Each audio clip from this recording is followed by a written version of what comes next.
Gary. Well, yeah, we've actually made it. We made it. Have you put another 50p, Gary, into the Wi-Fi meter? I've been up all night untangling the Wi-Fi cable. What happened to you last week? You get bombed out, Gary. I got the hook. It was as if the buzzer's revenge. I don't know what happened last week. Honestly, I thought I was getting punished. That punishment, you get the I'm turning that Wi-Fi off. Off it went. I got punished.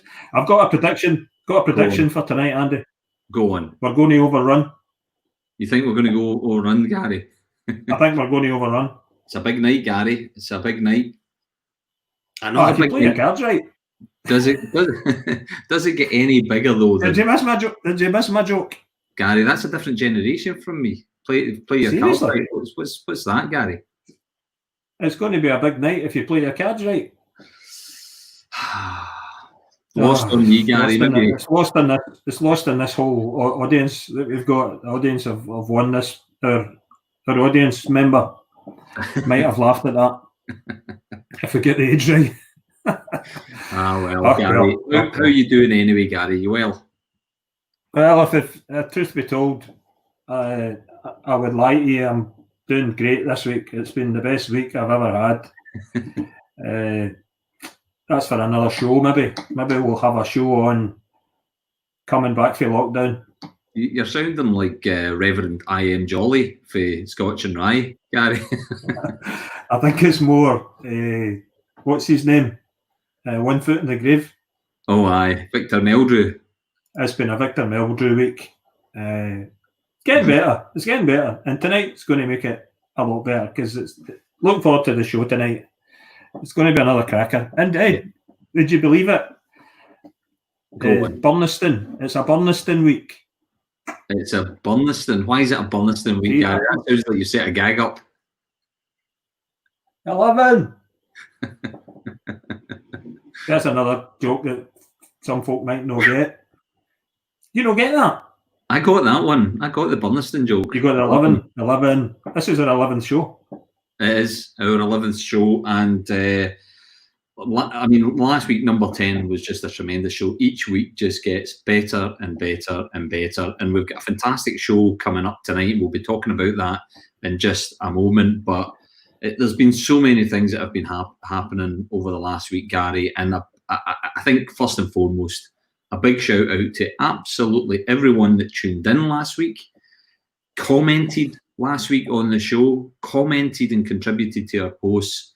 Quite simply, Paisley community, we absolutely love you. Thank you so much indeed for all your support. I wouldn't go that far, but it's been yeah, it has been. It's the numbers, and we look at the numbers every week. If you drew a graph, the numbers of engagement and the comments, the two posts last week's related to cinema, and the post after that showing the image of the cinema on the high street, through the roof, comments through the roof. And if you put a percentage on it, it's as close to 100% as you'll get. But I think it's fair to say that there has been some legitimate feedback and legitimate concerns that we're not going to shy away from, Andy. I mean, it's things that we know about. Not regularly.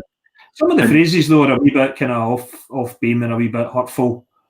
When folks start talking about you being it's them again, it's pie in the sky. And wait a minute, guys. Yeah, I think, Gary, we opened up what we're doing as a community trust last week, and we really did sort of bare our souls in terms of our project and our plans. And I just have to share the image of what we were showing.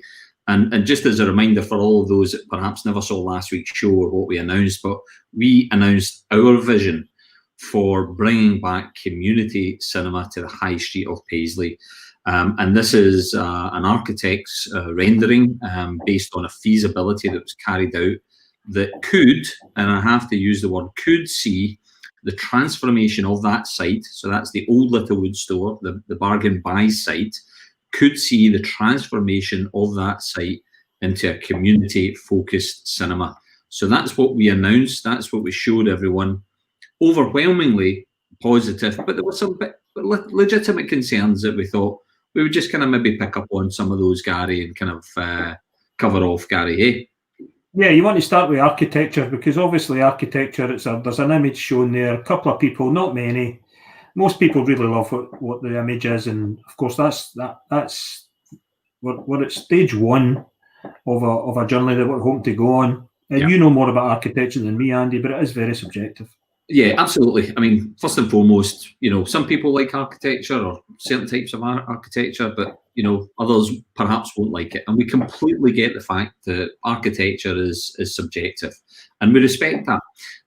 Some of the thoughts behind the architect's vision for this building is ultimately it's a real eyesore as it is right now. So we wanted to first and foremost transform that site. We're going to retain the majority of that building. That's the plan. Retain the majority of that building and put a new frontage on it. But one of the things that you really have to appreciate when you're in that building is not what it looks like looking at it, but what it looks like when you're in it looking out onto Paisley Cross, looking out onto the Cenotaph, looking out onto the High Street. That view is one of the best in Paisley. So opening that up with glass ultimately allows everyone that's in the space to enjoy the view outside the space. So that was one of our main aims for putting in glass at the frontage of it. And it's I guess it's been influenced by Art Deco, but very much a kind of modern Art Deco. If you used to look at the old Hawkhead Hospital, that was had Art Deco themes running throughout it. So it's been developed with that kind of design direction in mind. But it's early stages. If you've got views on it, if you think we can improve it, if you think we can push it in a different direction, we're all for listening. So we want you to get engaged. And I've said to everyone online, get involved, get engaged, help us shape this to be better as a community project in those wee areas. But fair to say, Andy, feedback has been mostly positive about it. Absolutely. Yeah. And the other one was parking, Gary, because that's been brought up a little bit about parking. So obviously in our short form post, it's difficult to cover everything, but parking is really is really important in terms of our justification of where it is and the requirements for parking. So Gary, you maybe want to mention some of the parking thoughts on that. Yeah, parking's been brought up a few times. One in particular that I remember, I hope you've got parking factored into your plan. I hope, that type of tone. We're very conscious as well that everything that we're trying to do is in regeneration of a town centre setting. We're also very conscious of and I am anyway. I know the town really well, and I know the nooks and crannies, and I know where to park. I can find a parking space any day, any time in the town. There's always a space. But from out of town, people not so used to that. Parking is an issue, and it's not just an issue for Paisley Community Trust developing and regenerating the High Street via cinema. It's an issue for the town. Yeah. So what we want to do is take that feedback and feed it into people that might be able to make a difference there related to parking. I think there's a potential for a connectivity study. Yep. Fed up with studies actually, but it's a connectivity job to be done in the town, and you get a one-way system, you get parking. But to be honest, we want to encourage different modes of connecting with the town. We want people to walk into the cinema. We want you to get the bus. We want you to come in and enjoy a communal space in the middle of the town, similar to what people do travelling into the centre of Glasgow to go to the Grosvenor Cinema, which is up a back street and there's no spaces near it. Yeah. You park up the side of the street. And in Paisley Town Centre, particularly in the evening, nighttime parking is going to be relatively straightforward. There'll be on-street parking. If the Piazza car park gets open at night, then that's okay. Paisley Centre car park. The council car park's available in evenings, at weekends. People might not know that.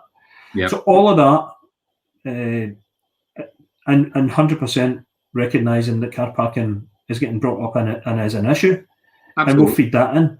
Absolutely, yeah. And looking at our user groups, lots of students in the town. They don't have cars, so utilising the student base. Lots of older people that want to maybe have been socially isolated, getting back into the town. They tend to travel with bus and so on. And then, of course, what's really important that all town centres have a green agenda. There's no getting away from it, folks. We really need to be thinking forward, particularly some of the grant funding that we might be going after, or some of the investment that we might be going after.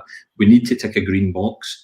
So it's really important that we consider that as well. And a very last point, a few folk were worried about the retail in that unit, or the secret collection being removed. That is not going to happen.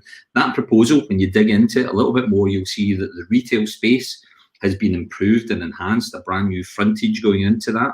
And then when you look at the secret collection, increased access and visibility in the high street of the secret collection, we're looking at utilising the first floor and the roof space. So hopefully that has clarified all of the questions and points. But just to be very, very clear, if you want to get involved, please do so. You can visit our website, paisleytrust.org. You can hit us up on Facebook. You can send us a tweet. We would love to have you on. We are a community organisation made up of people who live, stay and work in the town. So if you want this to happen in the town, if you want to see the town centre regenerated and improved, please do have your say, get involved. The doors are open. We welcome you fully. So, Gary, that's our piece over. It was, and that is not to taint the success that we had. It was 99% positive, and that's wonderful. And we're absolutely delighted with the response. Yeah, and Andy, this engagement's essential. Actually, this type of feedback and comment is really important to not just us, but subsequent engagements with funding bodies. Believe it or not, part of the research that they do is what's your community engagement, and they look on your Facebook.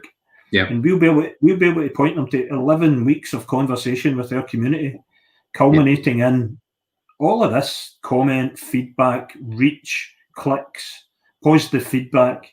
All good. So it is fantastic. But so Andy, moving on to tonight though, and beyond the feedback and our thanks and the legitimate feedback. And tonight, still on the subject of cinema.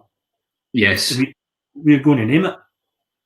Absolutely. Tune in, folks, for the end of the show, because we are going to be unveiling the name of the cinema. Yeah, we're going to do it similar to last week. It's not just that here's the name. We're going to tease the audience. That's not our style. We're going to keep you on the edge of your seats, folks. But we're going to be naming the cinema tonight, and it's got a brilliant story. We hope you love it, and we're going to be having a competition. So make sure if you're tuning in, stay all the way through to the end. We're going to be announcing the name, and we're going to be announcing an absolutely fantastic competition to go with it. So make sure you stay tuned, folks. But we've got some. And as I suggested, Andy, go on. We will overrun. We will We will overrun. It's scary there, Gary. Right, let's get our first guest on, Gary. What's the show about, though? We've not told anybody. You go on, you tee it up, Gary. I'm just champing in the bit here. Yeah, I've done some research earlier. I was wondering. I was wondering if there was another word for. You've got primary, secondary, tertiary, and further. Right. What's the tertiary one? Well, colleges and universities are described, I guess, as further or tertiary education, Gary, I would say. I see. I thought a college was one of them, and a uni was one of them. Well, but they're all further. They're all further. We've got some experts on that might be able to tell us the difference, Gary. Somebody tell us what the difference is. So yes, Andy, back to on topic. Tonight's show, a massive part of it is about education, and two of our anchor further education establishments in the town. We've got some things coming up about what they are, and the two guests are the leaders of those two further education establishments. I thought there was another thing beyond further. It's a whole different thing. Maybe somebody will put us right. Yeah, so that's what the show's about tonight, folks. It's about education and college and uni. All right. Good stuff, Gary. Well, we're going to bring our first guest on, and the first guest we've got is the principal of West College Scotland, none other than Liz Connolly. Liz, how are you? Liz. I'm very well, thank you. Lovely to see you both, and thank you so much for inviting me on this evening. Fantastic. So you're now broadcasting live to the nation.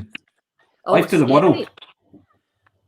And we are actually, we've looked at our viewing figures. We get viewers from the States, we get viewers from Canada, we get viewers from Asia. We are quite literally broadcasting across the globe, Liz. Yeah.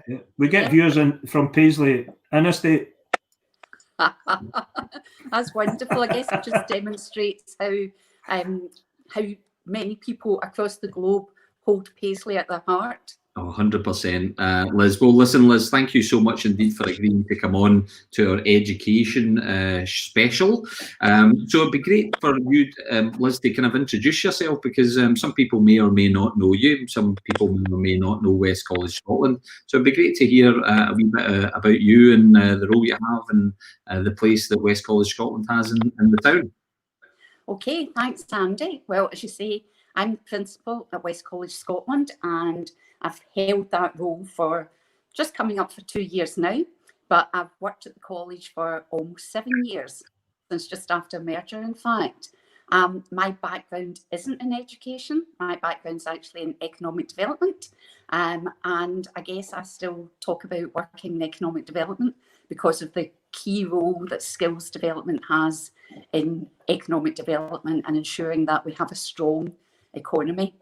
My association with Paisley, obviously for the last 7 years when I've worked here, but previously when I worked with Scottish Enterprise for a long time, and I at one stage had a role when I was operations director for the West of Scotland, which included Paisley. So I had the opportunity then to get to know the town a little bit, and I've had the opportunity over the last 7 years to really get to know the town. And I suppose for me, the town and my college share so much in common, because I would characterise Paisley as being a proud community with ambition and with a desire to make a difference and to be the best it can be. Yeah. And I'd like to think that that characterises my college as well. That's great to hear. That's great to hear, Liz. But to be honest, you'll also know, and you know this more than anyone, it really is still called Reed Care, isn't it? Oh, I need to get my brand police onto you, Gary. Oh, watch out, Gary. Oh, well, okay. Yeah, right. Well, seriously then, it has been through a massive change recently, and the reach is far and wide now. For those that don't know that it's not called Reed Care College anymore, could you tell us that story and the backstory behind all of that, and where the reach is now, and how many students and the makeup and all of that sort of stuff? Yeah, sure. As you say, part of our institution was Reed Care College, and in that sense, we've got a 70-year history with the town, because Reed Care was established, I think it was in 1948. But back in 2013, Reed Care merged with Clydebank College, which is in Clydebank, not surprisingly, and the Greenock campuses of James Watt College to create West College Scotland. And that means that we do have a large regional footprint. It means that we can share expertise across our campuses, the skills and expertise of our staff. You know, we've got now the breadth to do that across the larger geography. As an institution, we probably have about 20,000 students. Wow. That's across all modes of study. We employ about 1,200 members of staff. So we are a large organisation, but I would like to think that we're still very much at the heart of the communities that we serve. Yeah, and that's really important, Liz, and that was one of the reasons that we were really keen to have you on board, because, you know, when you look at the town, you look at the key stakeholders in the town. You know, we've got two fantastic educational establishments that are really important to us. because they provide, employment in the area first and foremost. They also provide fantastic education for our young people, both here and further afield. So that inward kind of play, with students coming in from lots of different destinations, learning lots of different skills. The impact of that in the community is pretty significant, isn't it? Absolutely, Andy, and I think as well, and maybe it was the point Gary was making before I came on the call about primary, secondary, and tertiary, and further and higher was the other one, other categorisation you were looking for, I think, Gary. And both further and higher education institutions are part of the tertiary sector, and as a college, we actually deliver right across both further and higher education. So, we have school children and school pupils studying with us right through to, and we don't offer many, this is really Craig's territory, but we do offer degree provision as well in drama. So we have the breadth of level of course, and also the breadth of subject area as well. I mean, we are a broad-based college, and most subjects that you would want to study, hopefully we would be able to help you do that. Yeah, I remember, Liz, when I was an apprentice, I went to Clydebank College up the top of the hill at Kilbowie Road, and it was very much an industrial. It was driven by industry. So you'd John Brown's at the bottom of the hill where I was an apprentice, and you went up the hill to do your day release. Yeah, that must have changed over the years with industry sliding away and having to change the way you tailor courses for people. Well, to a degree, Gary, obviously the nature of the industry that we have has changed quite dramatically, and ironically, our Clydebank campus is actually on the site of the old John Brown shipyard. So we've moved from the top of the hill down onto the waterfront, but we still try very hard to work with industry to ensure that our students, when they complete their studies, they are ready to go into industry, or they're ready to go into university, which many of our students do, and they continue their education that way. But it's critically important that we are providing our students with the skills that they require in order to be able to work in industry. As I say, the nature of some of the industries has changed, but that basic premise of working to ensure that we're supporting the industrial needs and the economic need of the communities that we serve is still fundamentally important. Yeah, those kind of.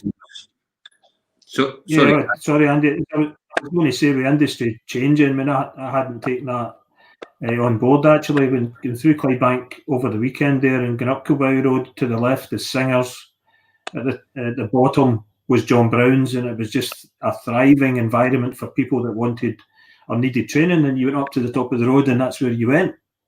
So that, and the industries that are around now obviously are tailored to modern society, so that must be reflected in your training.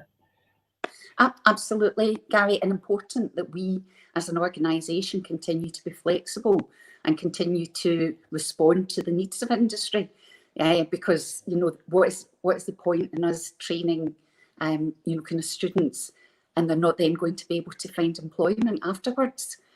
So it is really important that we reflect what industry needs, that we work closely with industry to ensure that that what we are delivering meets their needs. And we've got lots of companies that we work with who also help us in the design of our programmes to ensure that the output exactly what we need. Yeah, and that's a kind of vital thing in this day and age, where innovation is moving so quickly. You've got jobs, I guess, that are going to be about in 5 years' time that haven't even been invented yet, to be honest. And it's being able to keep up with that pace of change that's pretty important. But the college is really an important stakeholder in the town.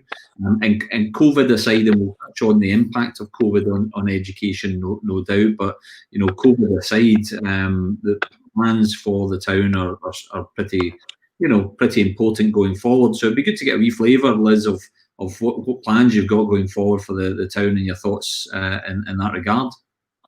Yeah, thanks, Andy. I mean, we obviously, kind of work closely with all of the other stakeholders in the town, and we've been heavily involved in working with the council and, the vision for, kind of the town centre. And I watched your programme on that a couple of weeks ago. Really, really interesting stuff. Thank you, Liz. We've also got ambition, as you probably know, for campus investment ourselves. Our campus on Renfrew Road is a real mix of, one building's listed, some are relatively modern, others are really quite old. So we've kind of definitely recognised the need for investment then. And again, that's important in ensuring that, kind of whatever happens at that end of the town, kind of works with what's happening in the town centre and works with what's happening elsewhere, so that the town benefits from our investment and our students, have close relationships with the town and the other businesses and the industry that's already in the town, and kind of helping to contribute to the ongoing development of the kind of social economy that's happening within the town as well. That's interesting that you say that, because part of our early thoughts and where the town was going and was about how to capture students and how to make them stick, for want of a better phrase. And the thought then was, a lot of students come into the railway, they get under the railway, walk up the hill, study, go back and disappear. And there wasn't really that stickiness. So it's good that you're thinking that way and contributing to that. Yeah, and I think it's a really good point as well, Gary, that kind of stickiness, because, Paisley's, kind of, if not totally unique, having a university and a major regional college in the town is really significant. And, kind of, we do need to work more on getting that stickiness and even kind of the points you were making earlier about connectivity and how we get the flow of people through the town. And we just make it easier to have, kind of places to stop off en route to the train station, Yeah, no, absolutely. And I think, from our point of view and what motivates us is to provide more in the town that students can use, but, the whole wide range of demographics within Paisley. We definitely know that students are a relatively transient group of individuals. They'll come up, they'll get educated or whatever it is that they need, and then they'll disappear. So if we can help to have them more active in the town centre, that would be really important. But I guess we can't, miss impact of COVID, Liz, because, COVID has had a huge impact across every sector and industry, and it'd be good just to get a wee insight into how it's impacted on the students of the college. Yeah, no, definitely, Andy. So the college, actually, we closed our buildings on the 20th of March, I think it was, but we've continued to operate as a college. And, I cannot praise highly enough our staff and indeed our students who continued to engage with us over the period from the middle of March until the end of term, which was just a couple of weeks ago. And also, I don't underestimate how challenging that is, because, it's easy to talk about having remote learning, which was essentially what we were doing because we weren't in our classrooms. But remote learning's good if you can access it. So if you've got the kit, if you've got access to data, and for many of our students, that was a big challenge. I know that, but I'm just kind of blown away actually by the way our staff responded to it and by the way our students responded to it. We are now, like other educational institutions, we are looking at opening up for limited on-campus activity from the 22nd of July, I think the date is, although our teaching staff don't come back until the beginning of August. But we're currently making plans for how we can open up the buildings, how we can get, kind of all the stuff you'd expect, kind of, do we ensure physical distancing around the buildings, and I suppose the kind of just a minute. Just having a few wee technical problems there with your connection, Liz. You've frozen on screen, but can you still hear us? Staff. Andy, that happens to the best of us. It does. It happened to you last week, Gary. I'm going to try and take Liz out the stream, and we'll see if Liz can still hear us. If Liz can maybe just kind of re-establish her connection and come back in. Andy, go on. I hope she's not doing what I did last week. I was chatting away to myself for half an hour. You left on for half an hour, Gary. Well, Chatting listen. away for half an hour. Hopefully, Liz will be able to join us. Sorry, folks, but I think we're a relatively agile crew, Gary. Are we not? We can make things up on the fly, respond to challenges and problems just like that. Just like you last week, you carried that show for what? A minute and 30 seconds last week. At least 20 seconds, Gary. Things like this do throw us, and we're slightly nervous at the start because there was a few gremlins. I've had some IT issues at this end. Something wasn't quite right. I seem to be quite stable just now. There's a wee click. There's a wee click in the line. I'm not so sure about you. Somewhere. Well, listen, I've just noticed Liz was in her black and white room. She's left that completely. So we'll be able to get her back in. But I think before we do bring our next guest onto the show, just as a reminder to everyone, please do stick with us. Technology aside, because we've got coming up at the end of the show, we will be revealing the name for our proposed cinema in the town centre, and we'll be announcing an amazing competition to go with it. But let's go to our next guest, Gary. Do you want to do the introductions? Before that, I've got a theory. Oh, you've got a theory? Go on. See, when anybody starts talking about technology and connectivity, it turns off. That's when it goes off. You think that the technology gremlins are listening to you, Gary? So let's not talk about it anymore. Let's just get on. So our next guest is from a higher education establishment in the town. I'm learning all the time, you see, Andy. Good stuff. Professor Craig Mahoney. Craig, how are you, sir? Hi, guys. Hi, Craig. Can you hear us, Craig, first and foremost? Yes, I can hear you fine. Oh, fantastic. And you can obviously see us and we can see you, Craig. So thank you so much indeed for joining us. And I noticed you were in the black and white room and enjoying the rest of the show. Loving it. We're doing a great job. Liz got cut off there at the end. Well, yeah. That's a pity. That's a pity. I got cut off last week as well, Craig. It's just the way it goes. When you're on top of your game, they just cut you short. Gary. That's more understandable. It's because I've got all the controls here, Craig, you know, so I can press a switch and click a button or whatever I need to do, and that's me. Listen, Craig, thank you so much for taking time out to be on the show. I know that you've been an avid watcher of a number of the programmes, so thanks so much for joining us in, Craig. But I guess in the same way that we did with Liz, maybe get a little bit of a kind of introduction, Craig, in terms of, you know, a little bit of background on who you are, your journey to Paisley, because you're no from here, as we would say. So that's an interesting story in itself, and ultimately the role of the university within the town. So over to you, Craig. So I thought my South Glasgow accent was quite strong, but clearly you weren't picking it up. If people are listening, they'll recognise that my accent is quite a bit south of Glasgow. I'm the product, and a very proud product, of Irish convict past.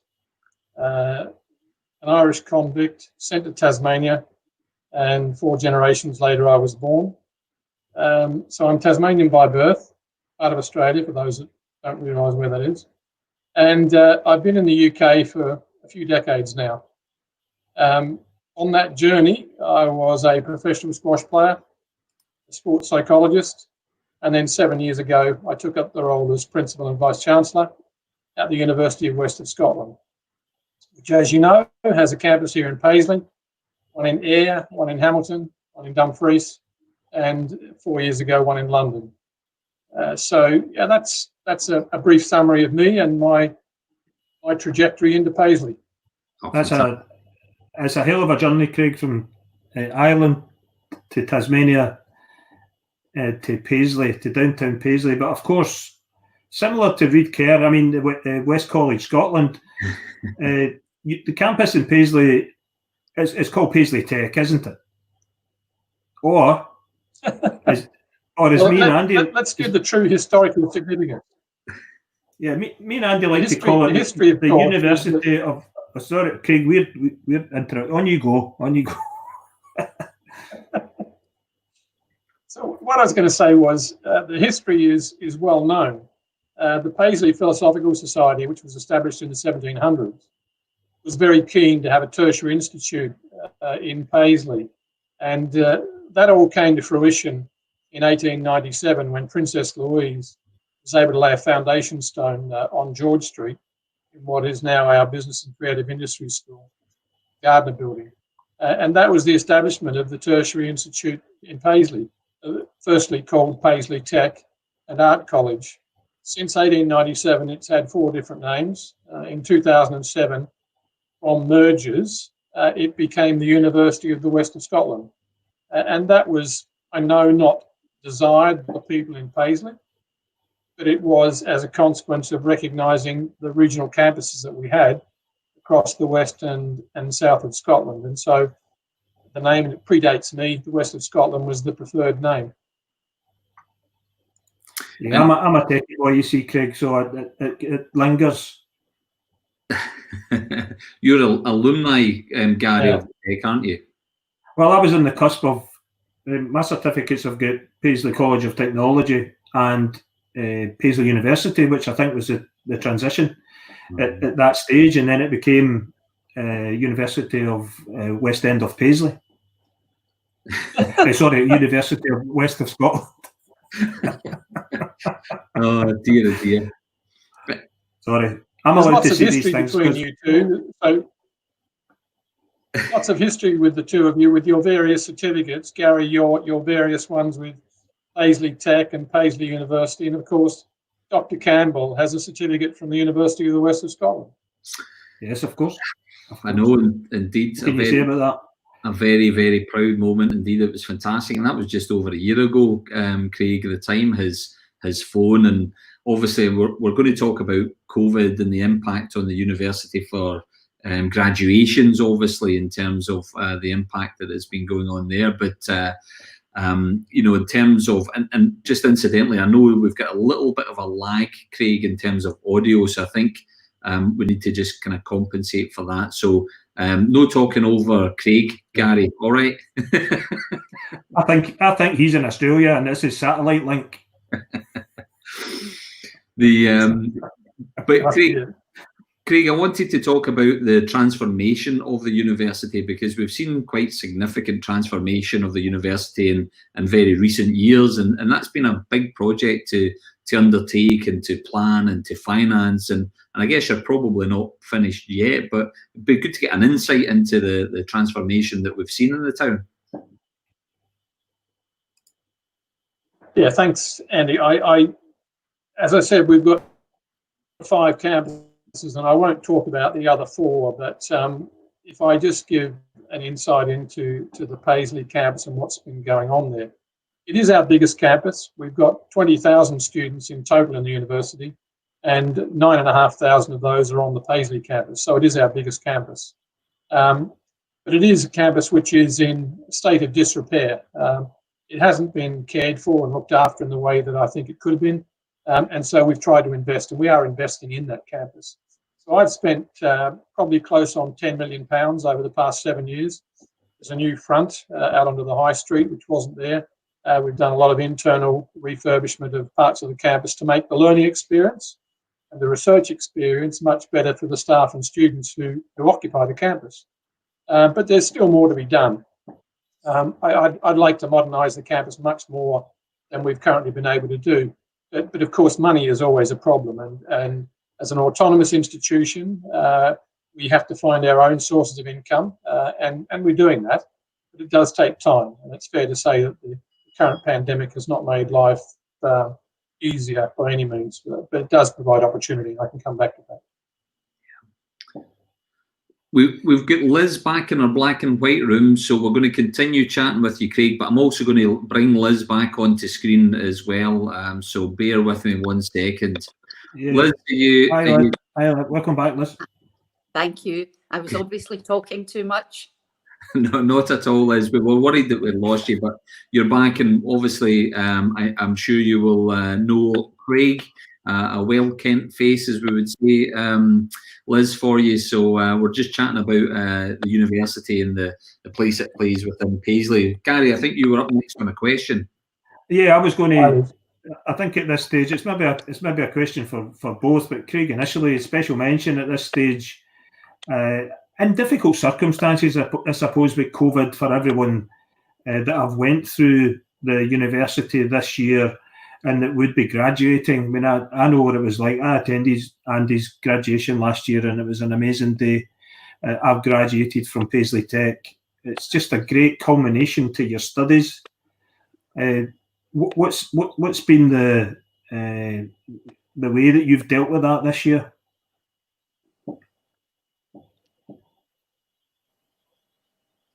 Yeah, so the inability, based on social distancing and other government and health regulations, meant that all universities that I'm aware of were not able to hold the normal graduation events that they would have held.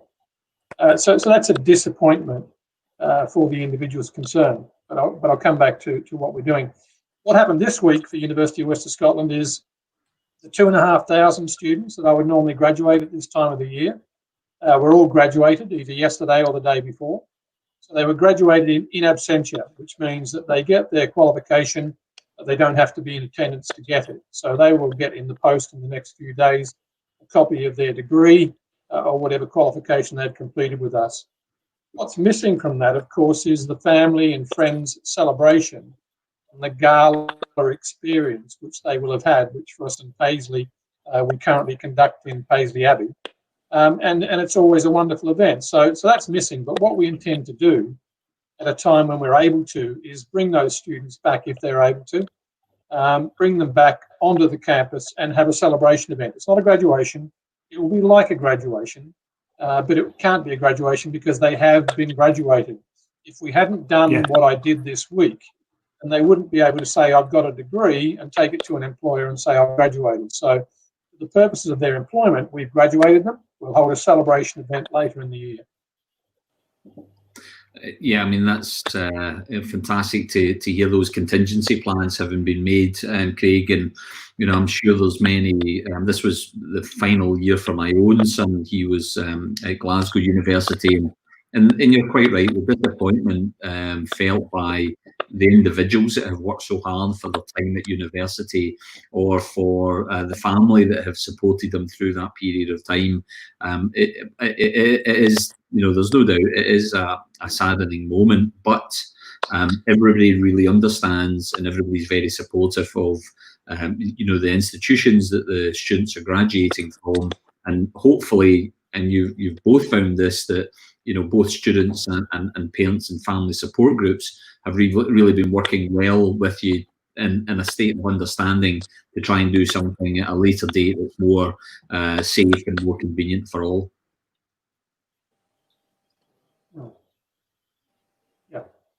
Yeah. So we've been getting lots of comments coming in tonight. There's been a few folk, and Craig, you mentioned the philosophical institution. So a thanks coming in from Matthew George Walker there. The coffee has been noted there by Fair Trade Coffee and offer. We've also got glad to know that there's going to be a graduation ceremony. Eileen graduated from both institutions, now work at West College Scotland, a name that you'll probably note there. Yeah, there's been a few more. Annette studying marketing at Paisley University, all great. So there's no underestimating the value that both institutions have in the town and in the role of Paisley's future. So it'd be great to hear from both of you, maybe on your views for for Paisley itself, what the opportunities for Paisley are, and perhaps your role in playing part in those growth plans and those vision plans for Paisley. So maybe if I come to you first, Craig, and then to Liz. So, as I said, we've got 9,500 students on the campus at any one time, and those students will leave with a variety of degrees. Clearly, and Liz made this comment before, we work closely with a number of industries. There are some major multinational industries in and around Paisley, which we have good relationships with. Hewlett-Packard, the aerospace industry, and lots of others. So what we've always done is produce graduates that go into those industries, whether they're engineers, whether they're scientists, whether they're biochemists, and the list goes on. So we've taken a very strong responsibility in trying to meet employer needs locally. But I have to bear in mind, and it'll be the same for Liz as well, that there are other institutions here. And so even by your own admission, Andy, that your son goes to Glasgow University, they're a competitor of ours in one form or another, particularly when our graduates complete their degree and want to go into the workplace. But the other thing that we do, of course, is we try and create incubator units. And so I'm very proud that in the past couple of years, we've spun out a couple of companies, one called Albasense, one called Novasound, both which have multinational and multi-million pound opportunities developing for the employment of individuals using research information that's come out of our university. And of course, historically, something which I always have a jaundiced opinion of, but the product that we all know in our washing called Vanish was in fact, of course, made and developed on the Paisley campus of the university. Unfortunately, the IP on that has vanished, and so other people are getting the benefits of it. It's also gone. See what you did there. Yeah. Great. Liz? Yeah, thanks, Andy. I think, as Craig said, kind of we all, we do have really good relationships with industry within the town and beyond. Along with the university, we are also members of the Renfrewshire Economic Leadership Panel, who, as you know, published a strategy for the Renfrewshire economy.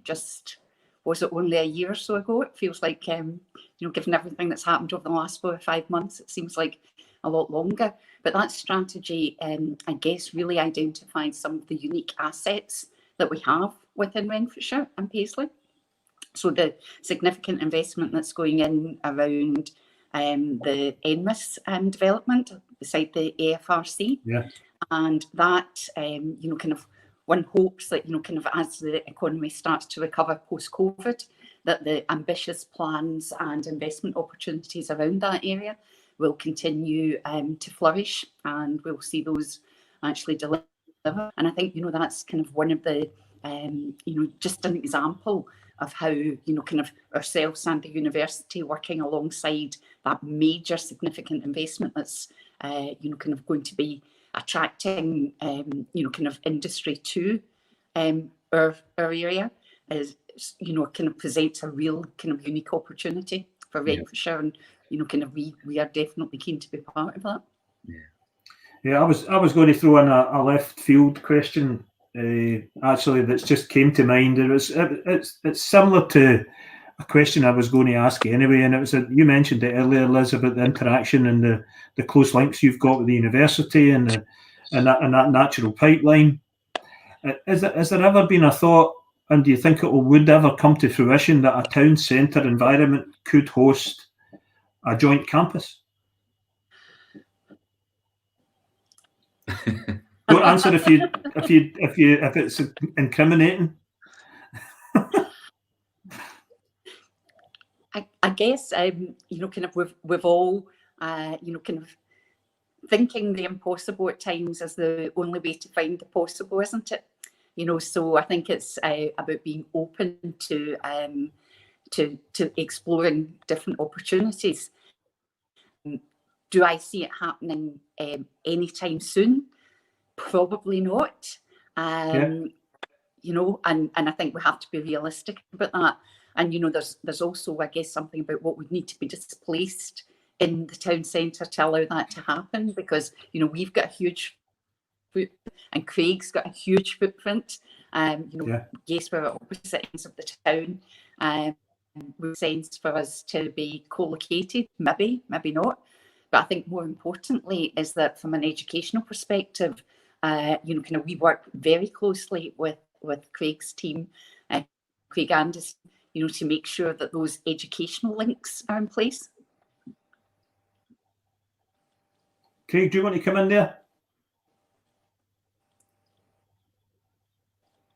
Yeah, look, Lord Kelvin said more than 100 years ago, when face to face with adversity, you're on the edge of an opportunity. And I think we're in a significant adverse situation at the moment. But I think Liz's realisation and reality check on what can be done right now is compromised by an inability to find funding. Liz and I are both good friends and colleagues. We've worked together for a number of years now, before she had the current role she's in. And I believe we've got a lot of respect for one another. We have chatted about co-location in the past, and we have considered proposals with government and with the Funding Council. But I'm realistic enough to know that this pandemic has made a huge economic challenge for every industry anywhere in the world, and the UK and Scotland no exceptions to that. Government funding will be tight. Any thought about co-location would require investment, and I just don't see that happening in the short term.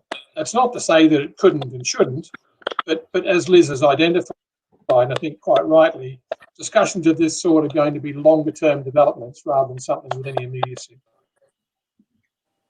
No, that's... Yeah. I'm looking for the headline writers in the Paisley Express for tomorrow. It'll be University and College discuss knocking down Paisley Town Centre to co-locate. Oh, Gary, you're getting carried away with yourself now, Gary. That's not me. That's these media. I really hope that doesn't happen. I'm sure it won't. I think what we've uncovered tonight, and I think it's really positive. When we look at what's positive for the town, we've got a really strong educational message coming out that Paisley is the place to be educated. We've got two fantastic institutions within the town. They're always looking at how they develop their campuses, always looking at developing their actual programs to make sure that they're at the cutting edge of education and either generating people that are employment ready, so they're ready to be employed, or actually creating new businesses and new opportunities. We cover that wide spectrum, and I think that's a tremendous, perhaps even fully untapped to its potential offering within the town. So, the new developments that we've got going on out in Shinnon that you mentioned, the new companies that are being created, I think, yes, it's quite right to recognise the challenges that COVID will absolutely have, but there is that opportunity there that both of you have mentioned, and how do we get behind our educational establishments? How do we work together? How do we support each other? How do we shine a spotlight on them when we need to? But it's really important that everyone recognises Paisley has got it as far as education goes. Yeah, and I'd like to close this section of this show, Andy, by reinforcing that and recognising that we not only have tremendous ambassadors for the university and the college, but we've got tremendous ambassadors for our town. I know that both champion really well what they do for themselves and their own organisations, but also to champion when the needs must, and when the subject comes up, and when they're speaking, we know that they speak very well about the town, and we thank them for that. So and both of you, time's caught up with us. We thank you very much for coming on and telling us briefly the story and answering our questions and having a chat. Thank you so much. Yep, Liz, Craig, thank you so much. I'm going to pop you back in the black and white room, so if you're able to hang around until the end of the show, you're more than welcome. Unfortunately, there's no booze in the after show party. I'm afraid it's relatively teetotal. Well, it is in my house anyway, but feel free to stick around and we'll speak to you. But if you need to get off, don't worry. But thanks once again for coming on the show. Okay, folks. Bye, folks. Pleasure. Thank you.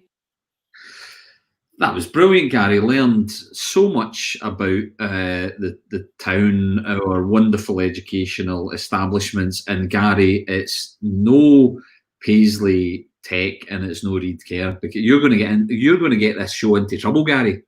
Okay, you know what? You're the straight guy. I'm the funny guy. And last week, it's vice versa. I just threw it in to stimulate conversation. Absolutely. But it was great. I mean, we learned so much, and I think, you know, we often forget that we've got these great stakeholders in our town, and they really do an awful lot. And it's important that we recognise and support that. They've got so many students coming in. If we can attract and generate some stickiness in the town to allow those students to come in to, you know, spend more money, settle, improve the town, invest in the town, whatever it might be, then the place just gets even better and better. So, yeah, great to have them on board. Thanks everyone for so many brilliant comments coming through as always. So thank you for putting them in. There's already some debate on various other bits and pieces, but yeah, I've seen that. At the moment, Andy, I'd ask folk really just stick with us. Stick with us. Oh, we're not. Is it not the time? Nowhere near finished. We're nowhere near finished. And my prediction, I think, has came to fruition. That we're going to overrun by about 5 or 10 minutes at the very. But please stick with us. It's important that you stick with us. We've got some news, and it's on the cinema project. We know there's a bit of debate going online about the cinema project. I've only seen part of it, Andy. I would like to come back very specifically on the cinema project. Right. It's not a council project. We don't think that any of the council or heritage buildings are suitable for a cinema. None of them are developing a cinema. None of them include a cinema. Paisley Town Centre doesn't have a cinema. And we want a cinema. Yeah.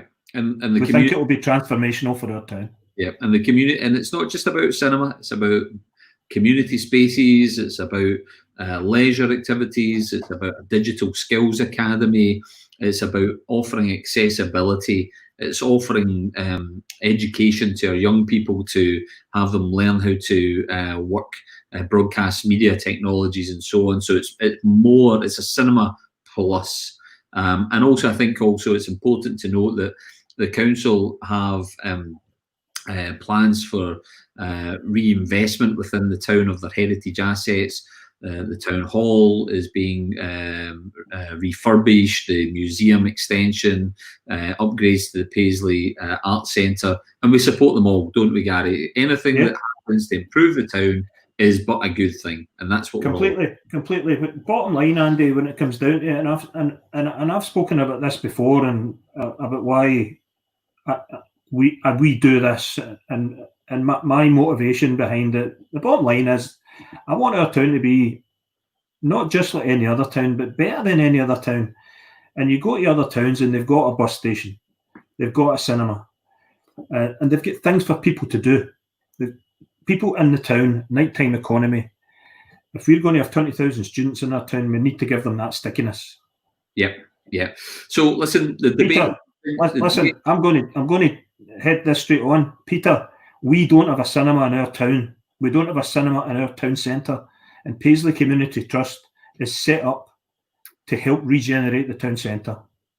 That's what it's all about, and I would encourage anyone with comments, keep the dialogue going, and if I say to other people, if you want to get in touch, let us know and we'll have a chat, conversation, and if we can get you involved, if you've got viewpoints, if you've got skills, if you've got capabilities, please put them to good use with the community organisation. It's not mine and Gary's. It's the communities, and we speak to so many community groups. A lot of the people that are on tonight, we've spoken to them, we've spoken to the groups that they represent, and that's what it's all about, and overwhelming support for it. And most importantly, we would welcome you along. If we can get this off the ground, if we can actually turn this vision into reality, and we're going to give it our damnedest to make sure that it happens, and we think that it will, the day that we open, everyone's welcome, and that's the most important thing. And, right. and Andy, let's not shy away from feedback. And feedback's important. And I know we are overrunning, but I want to go back to the very first challenge we were set. The first challenge we were set when we set out in this cinema project, which it was a way back in the day, by the council, was demonstrate to us that there's a demand. You Yeah. remember that, Andy? I do. Overwhelming, Yeah. Gary. Overwhelming demand. We were told at that stage, if you do a survey and it comes back negative, you're as well stopping, guys, because we're not going to take it any further with you. So what we did is we engaged on the biggest survey that's ever been undertaken in relation to not cinema, because it wasn't led. The questions were developed by a consultant called Bob Consulting, and the results came back overwhelmingly positive that Paisley public wanted a cinema, and that's why we're doing what we're doing. Yeah. Yeah. Anyway, Andy. Doors always open, that's what we say. And what we've also got to be thankful for is everybody tuning in tonight. So thanks for your support. We're now on to that bit of the show now, Gary, where we've got another big reveal. We need to call this bit something. Oh, Gary, is your internet moving? No, you're fine, right? What do we call it? It's like extra time, it's overrun time. It is the reveal of the name. So I'm going to do something. I'm going to get my technology working. Can we see that? Just about. Right, folks, are you ready for this? See it. So Andy, just to be clear, we're going to reveal what this cinema is going to be called, and to be clear, we're going to take you on a journey again. This might take 10-15 minutes because it's important that you know about the background to this brand and what it's called.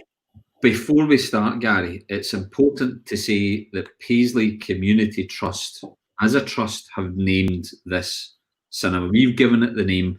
We were fearful that we might get Cinema McCinema Face, weren't we, Gary? Yeah. Could you imagine that? Still be great, but a bit of an odd name, Cinema McCinema Face. So we thought we would give it a name based on all of the research, all of the story that we're about to tell you. And we've got a competition coming up at the end of this. So, are we all sitting comfortably? Shall we begin? Okay, let's go for it, Andy. Right, we'll go for it. We'll work it. We've not done this. We've not practiced this bit before, so hopefully this goes through. So, folks, as you know, Paisley has had a wonderful history in the town itself. And as we revealed last week, our cinema, and hopefully my mouse will appear on the screen for you all, our cinema is going to be around here in this area, the bargain buys. Now, when you look at that map, and I'm going to make it full screen for everybody to peer into, Gary, everybody will be up to their laptops now. Hopefully everybody knows rough. I mean, the landscape there has changed. When St Munbrae's now there, for example, Andy, but the area where the cenotaph sits now is clearly there, and the words below that are quite clear. But absolutely, Gary. This was 1850, right? So this is a map from 1850. You know, Dun Square didn't exist. The cenotaph wasn't there. Dyer's Wynd was in. But there you go. Right smack bam in the centre is the cross. Okay? The cross. Paisley Cross.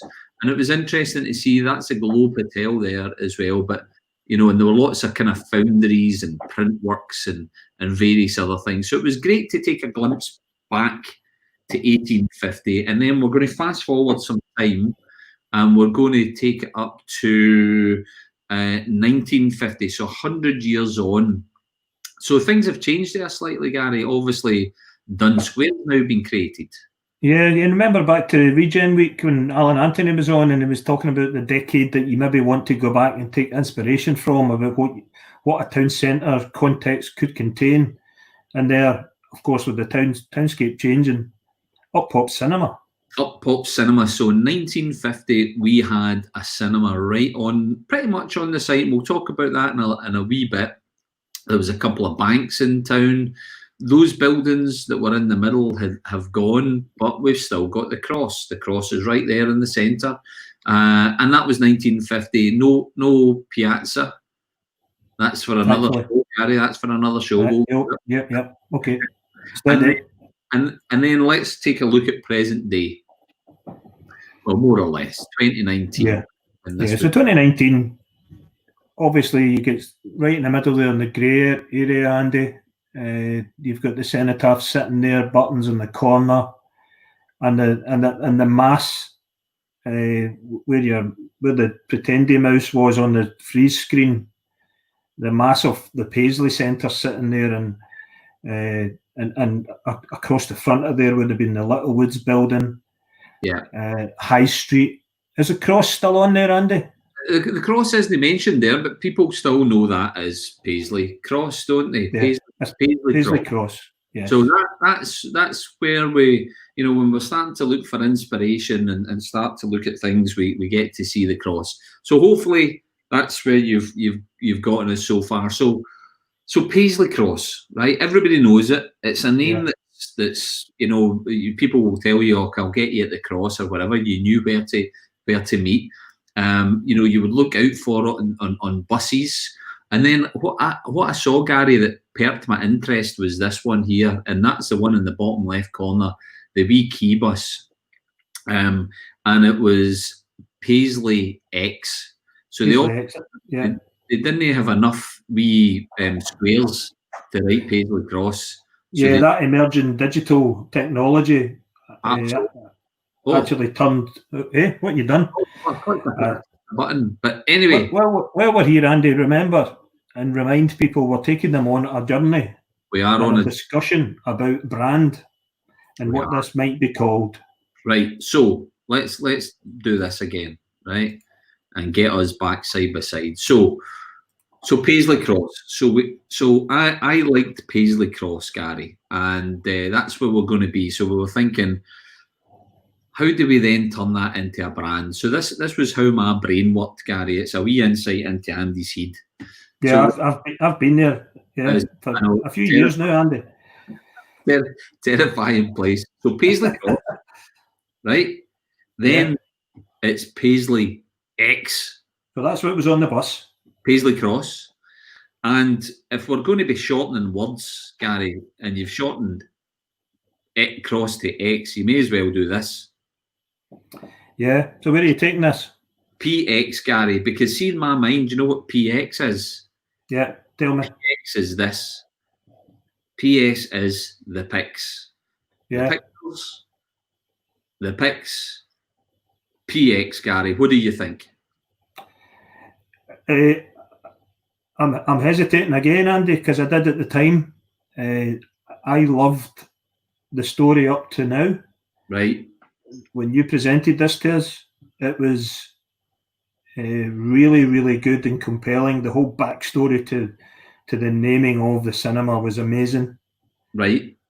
But for me, there was something just not quite right. There was something missing. It was almost like the X was the X factor was just the heritage aspect of it wasn't quite right, and it was missing. So there was something. So PX didn't have it because it didn't have any cinema heritage in the town, did it, Gary? For me, it didn't link to the older generation. It definitely it had potential to capture younger generation in that kind of digital age and PIX and PX and all of that. But the older generation, there was potential that cinema heritage, we might have missed it. We might have missed it. So what we thought was, let's take a step back from PX. We like PX, but it's no good cinema history in there. So we thought, let's take a look at the site that we're going to go on. And this is a glimpse, first and foremost, into the future, folks. So this is what we want to develop. This is the plan. It's on this site at present. So there you can see, there you can see the site as it was. So that's the future. That's the present, Gary. Yeah. The past. That's the past. And Andy, you can't deny the feedback that we've had in the past week about that site. Absolutely. And the heritage link. If there was 300 comments, every other one was about La Scala. Absolutely, Gary. And this pictures, I mean, these pictures are amazing because there's the La Scala up there. They called them, Gary, they called them talkies in those days because obviously it wasn't someone playing the piano when the movie was on. They were actually talking. And this is the site, Gary. This is a picture. I quite like this one, Gary, because there's the original North Bank in Paisley. That's where all the St Mirren fans went. That's where they went. So I mean, La Scala is and was kind of on that site, and you just take a look at it. It's gone now, obviously, but it was a pretty special place. La Scala restaurant at the front there, that main building at the back, huge big auditorium. So clearly the thought that we would have come up with was, if we were going to appeal to that older generation, we would need to call it this, Gary, would we not? Yeah, if that was the single audience, but way back in the day, La Scala days, technology didn't exist, and everybody just went to the movies. So you obviously had the Kilburn, you had the Regal, you had the Astoria, you had the Alex, the new Alex, you had all these other places that people went to, and La Scala does have that heritage mix and that heritage link. But I know that we needed to bring heritage and modern technology and a modern vibe together. Well, we want to try and find a way of doing that. Exactly right, because if we called it La Scala, and there'd be a lot of love for La Scala, don't get me wrong, but without it's that slightly older generation that would understand the heritage, and we think, right, well, we can't call it La Scala on its own, because when we think about it, it's not got quite the appeal that we want. So La Scala on its own was missing something. It had no modern feel, no appeal to the younger generation, and we know that we have got to appeal to all generations, all demographics. So the reality was, Gary, that we were looking at what the young generation are kind of into. I like to think I'm relatively young, but they're into brands like Transmit. Are they not, Gary? Yeah. And when we started to look at linking it together, and we Transmit had been in my mind for other things, and that get through in the table as well. And how can you make multi-generational with a brand? Yep, that's embedded in your town, that's looking for technology, that's looking for young people, but it's also looking to bring in what we know is what we're trying to achieve is to connect with the older generation and those that may be isolated. So how do you bring all that together with all of that and make it an attractive brand? So, Gary, I'm going to do a recap, right? And the recap is, we like PX, we like Paisley Cross, because we think that's got a kind of young vibe to it. And we like the La Scala. But we can't call it PX La Scala, Gary. That's not quite right. So, will I press the button that's going to do the reveal on the brand then, Gary? Just pause just now, Andy, because this is what it might be called. This is what it's going to be called. This is what we want to call it, but it's not the brand. It's not the brand. It's only the name, and we'll give you what the brand competition is going to be in a moment. So, folks, we have named it. We've taken into consider. Remember the story. We've taken into consider where it is, Paisley Cross. We've considered the young generation. PX is quite appealing to them. We've looked at the older generation, the heritage of the site. La Scala is there. We were left with PX La Scala. It wasn't quite right, so we've gone one step further. And folks, the name of the new community cinema in the town is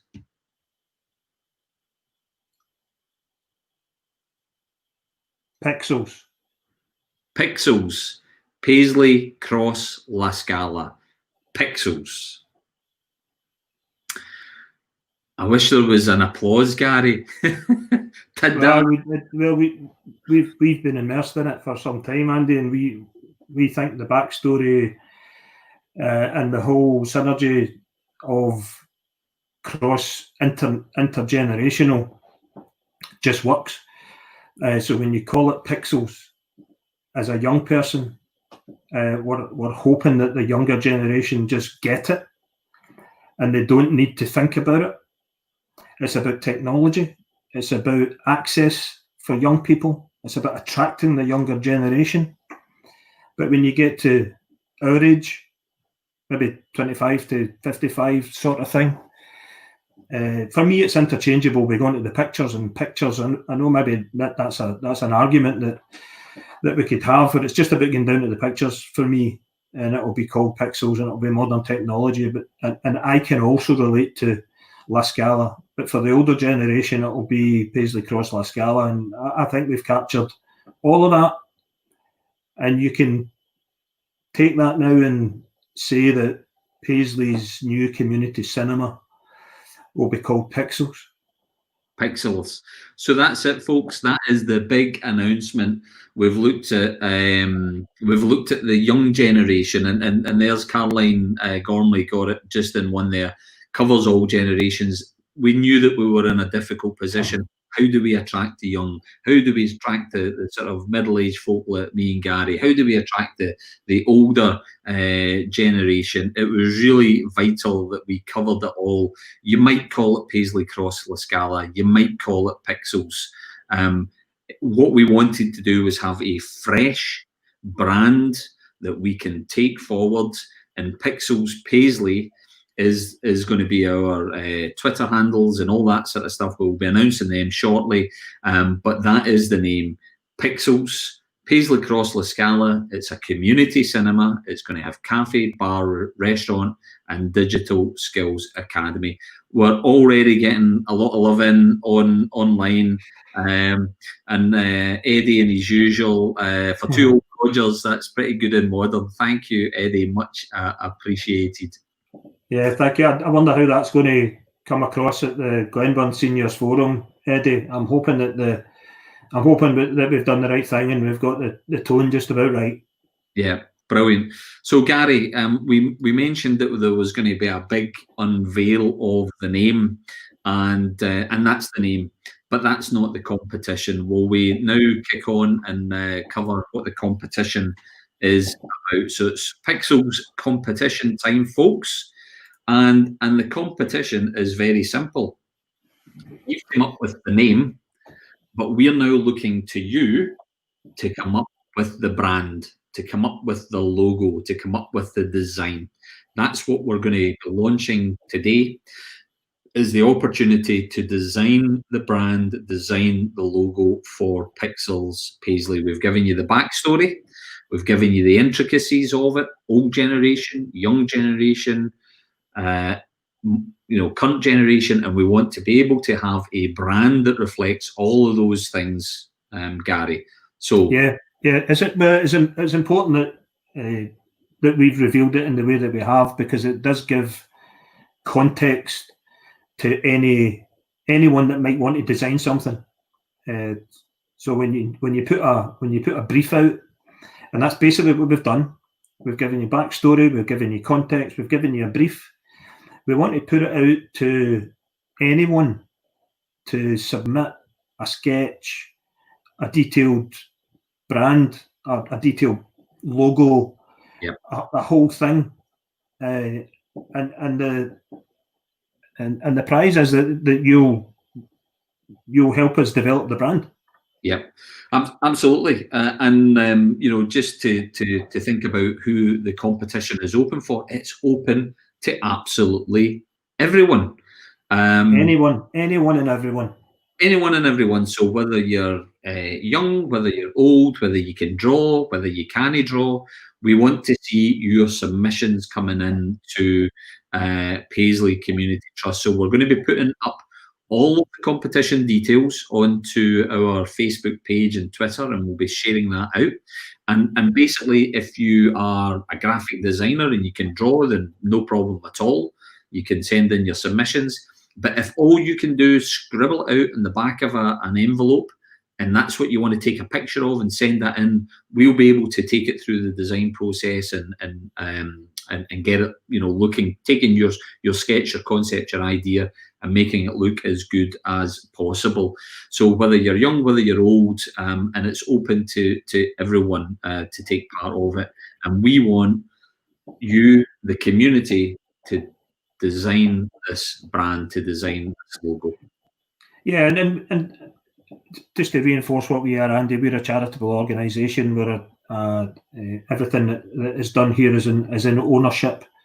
of the community. It would be ideal if someone locally come up with this and were able to watch their brand come alive and over the journey of the development of the project. Yeah. So we'll figure out what the medium is for submitting your ideas. But even if you've got some sketch ideas now, just shove them up on the comments. Just scribble something. Talk to us, PM us, DM us, phone us, text us. Do whatever you like, but it's important to us that this is now out there and you've got an opportunity to contribute. Yeah, and we've got a great comment in there from Caroline from Made in Paisley. She's going to have all the kids working on this project, so this is going to be tremendous to see what everyone can come up with, because we're really excited about it. We've told you the story, so thank you very much to everyone that's been tuning in to this point. We just cannot wait to see what you're going to be able to deliver to us. So we'll get all the contact details, all the information on how to take part in the competition. We'll be kicking it off tomorrow on our Facebook pages. And we'll be making sure that you know how to submit and when to submit by, because that's going to be important. Your submission close date. Then we're going to go to a judging panel. So there's going to be invited guests onto the judging panel, and we also want to open it up for a public vote as well. So that's another thing that we want to do, and make sure that the good people of Paisley can vote on the brand as well as our judging panel. And then ultimately it's some form of virtual event, or maybe on one of the shows, Gary, we're going to unveil the logo design and the brand design. Yeah, and I hope, as I said, I hope we get someone local that can do this. And as you said, Andy, this could be a kid that just scribbles something down and everybody loves it and it gets developed. Absolutely. Like a Blue Peter Christmas card. Yeah, that was exactly what I was thinking. Blue Peter, going back to the time. So listen, folks, we're done. We've told you everything about the project. We've unveiled the name. So far, it's all been really positive, which is fantastic. We're going to launch the competition, and we cannot wait to see what you come up with. So we're really looking forward to it, aren't we, Gary? Yeah, at this stage, that's a real relief that the comments coming in are receptive and really positive, because you don't know, Andy, until you tell the story and reveal it. And that could have went, what you done? It's all positive, Gary. It's positive, Paisley. It's great. I'm slightly overwhelmed, Andy, and that's a lot for me. Yeah, absolutely. And there's a comment in a collaboration over a few generations. You imagine that? That'd be a great idea, getting a young person and an old person to collaborate and design, someone that's into their digital technology and someone that's that can remember La Scala. How good would that? I know what we could do, Andy. Go for it. Get somebody to do something on an iPad, right, and see if it can be replicated in an Etch-a-Sketch. Remember that thing? We'll have to. We'll get. There's Joshua Farmer. Joshua, thanks for the support. He's going to be trying out a few designs this week already. Cheers, Josh. Guys, and Eileen, I'm afraid to say there's no Blue Peter badges, but we might be able to get a Paisley Community Trust badge made up at some point. Maybe we should do that. That's an idea. But see if the brand is badgeable. We can get a Pixels badge. Maybe we could get better T-shirts, Gary. Pixel. T-shirts are in the post, apparently, Andy. Obviously, Gary. Well, listen, Gary, we are well over in our time, Gary. So, what we got on next week? Have we got next week organised? I'm sure we have. We've to get our act together, and I'll do it tomorrow. I'll sort it out tomorrow, Andy. But needless to say, folks, next week is going to be wonderful as always. So listen, thank you so much for being through tonight. We had two wonderful guests. Unfortunately, they've had to leave our black and white room because we did think it was going to overrun tonight, Gary, because that was big news, Gary, wasn't it? Yeah, and it's great that it's happened. And I mean, I will say though, Andy, every day is a school day, and with the education special, always learning. Always learning, Gary. So I guess ultimately it's the end of the show, and which way am I pointing? I'm paying. See, that's my mouse clicking button, Gary. So I've got to kind of go. It is the end of the show. So my prediction of overrun is we're 25 minutes over. I think it's important that we did that. Thanks everyone for sticking with us and for your really positive comments, and not just tonight, but over the weeks that we've been doing this. So 11 weeks in, really appreciate everyone's positive comments and contribution to what we're doing here. So thank you very much. Excellent. Great show, folks. Thanks for tuning in, and it's good night from me. And it's still good night for him.